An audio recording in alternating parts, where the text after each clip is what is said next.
Sudden గా fauji movie నుంచి poster అయితే వచ్చింది విత్ రిలీజ్ డేట్ తో. పోస్టర్ అయితే మామూలుగా లేదు, బీభత్సం. యుద్ధం ముగించిన తర్వాత శవాలుగా మారిన శత్రువుల మధ్యన నిశ్శబ్దంగా అలసిపోయి కూర్చున్న ప్రభాస్ గారు ఆయన ఒంటిపై రక్తంతో మామూలుగా లేరు. ఈ పోస్టర్ లో ఉన్న కొన్ని డీటెయిల్స్ గురించి ఈ వీడియోలో అయితే మాట్లాడుకుందాం. వీడియోని చివరి వరకు చూడండి, వీడియో చాలా ఇంట్రెస్టింగ్ గా ఉంది. సడన్ గా ఫౌజీ మూవీ నుంచి పోస్టర్ అయితే వచ్చింది. పోస్టర్ లో రిలీజ్ డేట్ కూడా ఉంది, 3rd December 2026 అని. నిజంగా అదే డేట్ కి రిలీజ్ అవుతుందా లేదా అన్నది ఆ డేట్ దగ్గరకు వచ్చేటప్పటికి మనకు తెలుస్తుంది. నేనైతే December 3rd ఖచ్చితంగా సినిమా వస్తుందని ఎక్స్పెక్ట్ చేస్తున్నాను. అయితే పోస్టర్ లో ఉన్న డీటెయిల్స్ గురించి మాట్లాడుకుంటే, యుద్ధం ముగిసిన తర్వాత కాదు యుద్ధాన్ని ముగించిన తర్వాత ప్రభాస్ గారు శత్రువుల శవాల మధ్య ఉన్న ఒక రాయిపై నిశ్శబ్దంగా కూర్చుని తుపాకీపై చైన్ వాల్చి యుద్ధం చేసి అలసిపోయిన అండ్ అలాగే ఏదో కోల్పోయిన తర్వాత రివెంజ్ గా ఈ విధ్వంసాన్ని సృష్టించిన ఎక్స్ప్రెషన్స్ తో కూర్చుని ఉన్నారు. జస్ట్ ఇమేజిన్, యుద్ధం ముగించి నిశ్శబ్దంగా కూర్చున్న ప్రభాస్ గారిని మాత్రమే ఈ పోస్టర్ లో మనం చూస్తున్నాం. ఈ పోస్టర్ చూస్తుంటేనే గూస్ బంప్స్ వస్తున్నాయి. థియేటర్ లో ఆ యుద్ధం సీక్వెన్స్ చూస్తుంటే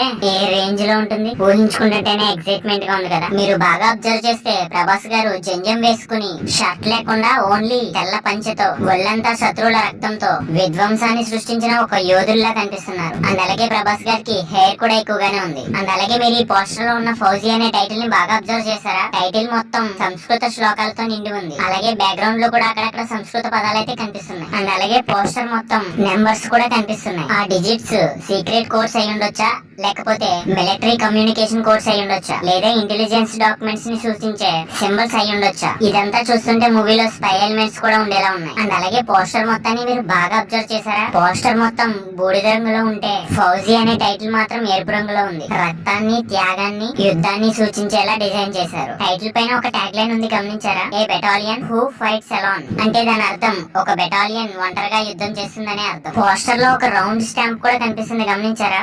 దానిపై మోస్ట్ వాంటెడ్ సీన్స్ అనే పదం కనిపిస్తుంది. అయితే సినిమాలో హీరో క్యారెక్టర్ ని మోస్ట్ వాంటెడ్ వ్యక్తిగా చూపిస్తున్నారా, లేదా హీరో వెతుకుతున్న ఒక వ్యక్తి గురించి క్లూ ఇస్తున్నారా? పోస్టర్ లో మరీ ఇంట్రెస్టింగ్ విషయం ఏంటంటే, పోస్టర్ లో ప్రభాస్ గారు చెప్పులు లేకుండా కనిపిస్తున్నారు. యుద్ధంలో ఎంతోసేపు పోరాడిన తర్వాత ఆయన పరిస్థితిని మరింత రియలిస్టిక్ గా చూపించడానికి ఇలా డిజైన్ చేసి ఉండొచ్చు. పోస్టర్ లో ఉన్న లుక్ ని, ప్రభాస్ గారి ఎక్స్ప్రెషన్స్ ని చూస్తుంటే యుద్ధం గెలిచాననే ఆనందం అయితే లేదు. యుద్ధం తర్వాత వచ్చే బాధ, నిశ్శబ్దం, త్యాగం అనే భావాలని ఎక్కువగా పోస్టర్ లో చూపించారు. ఇది చూస్తుంటే సినిమాలో ఎక్కువగా యాక్షన్ ఎలిమెంట్స్ మాత్రమే కాకుండా ఎమోషనల్ సీన్స్ కూడా మంచి బలంగా ఉండబోతున్నాయని అర్థమవుతుంది. మొత్తానికి ఒకే పోస్టర్ లో ఎన్ని డీటెయిల్స్ ఉన్నాయో చూసారు కదా. హను రాఘవపూడి గారు ఈ సినిమాని చాలా డిఫరెంట్ గా ప్లాన్ చేస్తున్నారని అర్థమవుతుంది. అయితే ఇప్పటి వరకు నేను చెప్పిన డీటెయిల్స్ అవి పోస్టర్ చూస్తే నా చిన్న మైండ్ కి అర్థమైన విషయాలు మాత్రమే. వీడియో నచ్చుంటే వీడియోకి లైక్ చేయండి. అలాగే ఈ పోస్టర్ లో మీరు గమనించిన హిడెన్ డీటెయిల్స్ ని కామెంట్ లో చెప్పండి. మీరు నాకు సపోర్ట్ చేయాలనుకుంటే ఈ వీడియో లింక్ ని ప్రభాస్ గారి ఫ్యాన్స్ కి అండ్ అలాగే సినిమా ప్రేమికులకి షేర్ చేయండి. మరిన్ని ఇలాంటి సినిమా రిలేటెడ్ వీడియోస్ కోసం అండ్ అలాగే అప్కమింగ్ వచ్చే సినిమా అప్డేట్స్ కోసం మన